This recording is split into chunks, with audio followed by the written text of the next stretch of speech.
নমস্কার বন্ধুরা, সনাতন প্রবাহ মোটিভেশন চ্যানেলে আপনাদের সকলকে স্বাগত। শুরু করছি শ্রী শ্রী মায়ের কথা। একদিন অরূপানন্দ মহাশয় শ্রী শ্রী মাকে বললেন, মা, এই যে কেউ কেউ বলেন মঠের সেবাশ্রম, হাসপাতাল, বই বেচা, হিসাব নিকাশ প্রভৃতি সাধুরা যে করছে এ ভালো নয়। ঠাকুর কি এসব কিছু করেছিলেন? নতুন নতুন যারা ব্যাকুলতা নিয়ে মঠে ঢুকছে তাদের ঘাড়ে এইসব কর্ম চাপিয়ে দিচ্ছে। কর্ম করতে হয়তো পুজো, জপ, ধ্যান, কীর্তন এইসব করবে, অন্য সব কর্মবাসনা জড়িয়ে ঈশ্বর থেকে বিমুখ করে। মা বললেন, তোমরা ওদের কথা শুনো না।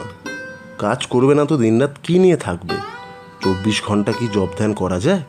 ঠাকুরের কথা বলছো, তাঁর আলাদা। আর তাঁর মাছের ঝোল, ঘিয়ের বাটি, মথুর জোগাতো।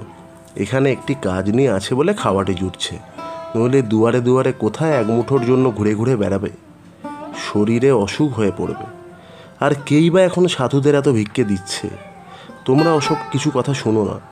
ঠাকুর যেমন চালাচ্ছেন তেমনি চলবে। মঠ এমনিভাবেই চলবে। এতে যারা পারবে না তারা চলে যাবে।